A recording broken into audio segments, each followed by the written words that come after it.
स्वागत है आपका हमारे चैनल पर। आज के इस वीडियो में हम हिंद यूनानी शक एवं पल्लव चैप्टर से संबंधित ऐसे सारे महत्वपूर्ण प्रश्नों को देखेंगे जिनसे बीपीएससी, एसएससी, रेलवे और कई पीसीएस एग्जाम के साथ साथ अन्य प्रतियोगी परीक्षाओं में भी प्रश्न पूछ लिए जाते हैं।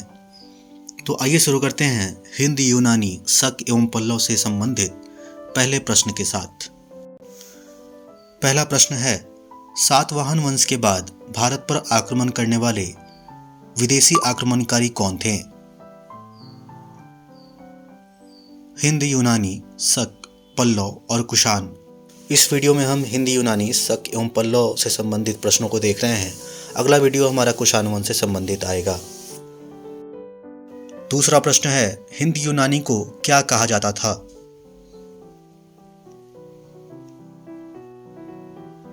बैक्ट्रिया, ग्रीक एवं इंडो ग्रीक। भारत पर आक्रमण करने वाला पहला बैक्ट्रिया शासक कौन था?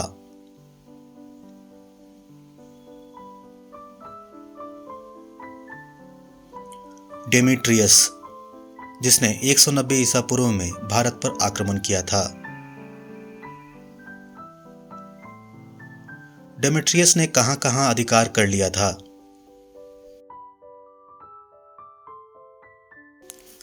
डेमेट्रियस ने अफगानिस्तान, पंजाब और सिंध क्षेत्र पर अधिकार कर लिया था। अगला प्रश्न है, डेमेट्रियस ने अपनी राजधानी किसे बनाई थी? शाकल को, जिसे अभी सियालकोट के नाम से जानते हैं। बैक्ट्रिया किस क्षेत्र से आए थे?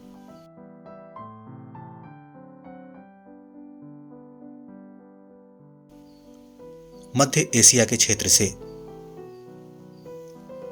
हिंद यूनानी शासकों में सबसे विख्यात शासक कौन था?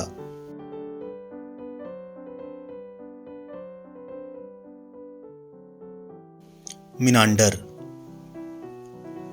मिनांडर को और किस नाम से भी जाना जाता था?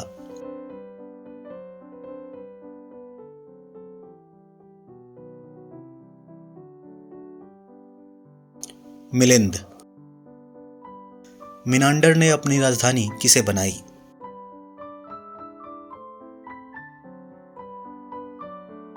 शाकल को। मिनांडर ने किससे बौद्ध दीक्षा ली? मिनांडर में द की जगह आप ड का इस्तेमाल करेंगे। नागसेन से। मिनांडर के प्रश्न और नागसेन के द्वारा दिए गए उत्तर को किस पुस्तक में संग्रहित किया गया है?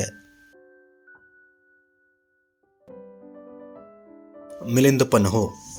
दोस्तों, आपकी जानकारी के लिए हम बता दें कि हमारे चैनल पर प्राचीन इतिहास के अलावे मध्यकालीन इतिहास और आधुनिक इतिहास के भी सीरीज चल रहे हैं, जिनमें हमने 50% सिलेबस से भी ज़्यादा कंप्लीट करा दिया है।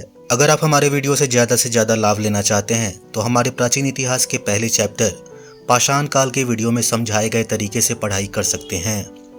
वैसे संक्षेप में बताएं तो आप अलग अलग विषयों के लिए अलग अलग नोटबुक बनाकर चैप्टर वाइज ठीक वैसे ही प्रश्नों को नोट करते जाएं जैसा हमारी वीडियो में बताया जा रहा है, और आए दिन आप उन नोटबुक के जरिए प्रश्नों को हमेशा देखते रहें, जिससे चीज़ें आसानी से आपको याद हो जाएंगी। आइए देखते हैं अगले प्रश्न को। अगला प्रश्न है, भारत में सबसे पहले सोने के सिक्के किसने जारी किए थे? हिंद यूनानियों ने। पर्दा किनकी देन है? हिंद यूनानियों की। पर्दा को और क्या कहा जाता था?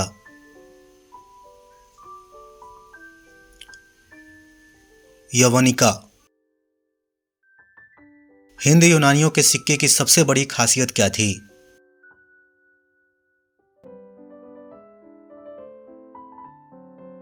उनके जारी सिक्के से उस समय के काल एवं राजा की जानकारी मिलती थी, क्योंकि वे लोग सिक्के पर काल एवं राजा की फोटो लगवाते थे।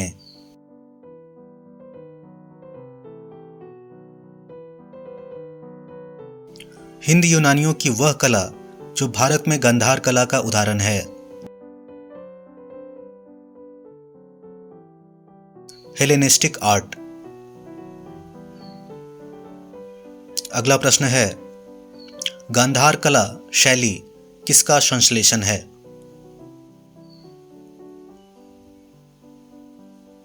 भारतीय तथा यूनानी कला का। यूनानियों के बाद कौन आए? यूनानियों के बाद शकों का आगमन हुआ। शक कहाँ के निवासी थे?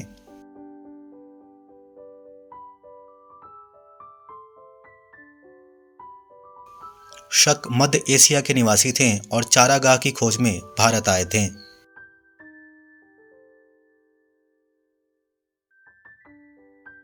अगला प्रश्न है, प्रथम शक राजा का नाम बताएं।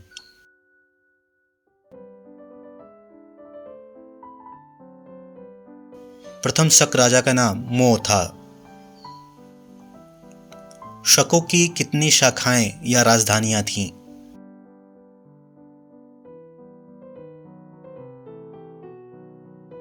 5। पांचों शाखाओं में सबसे प्रसिद्ध कौन था?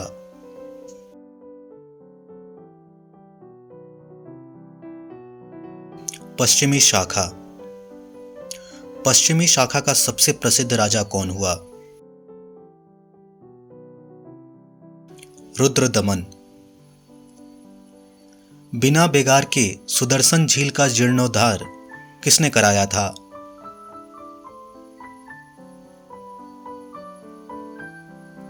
रुद्रदमन ने। सुदर्शन झील का निर्माण किसने कराया था? मौर्य शासक चंद्रगुप्त मौर्य द्वारा सुदर्शन झील का निर्माण कराया गया था। संस्कृत में लिखित पहला अभिलेख जिसे रुद्रदमन ने लिखा था।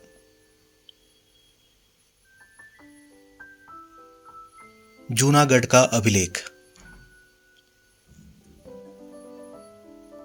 जूनागढ़ अभिलेख से किसकी जानकारी मिलती है?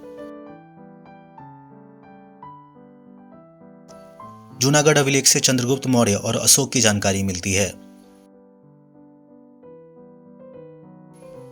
शकों को कब और किसने पराजित किया?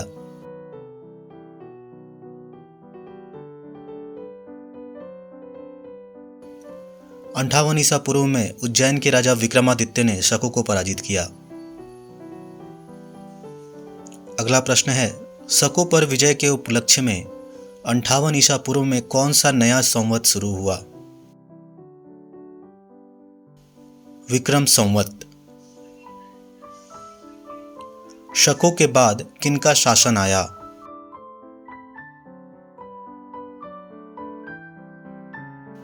पल्लवों का। पल्लवों की राजधानी कहाँ थी?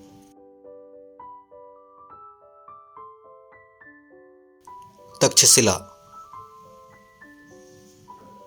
पल्लवों का प्रसिद्ध राजा कौन था?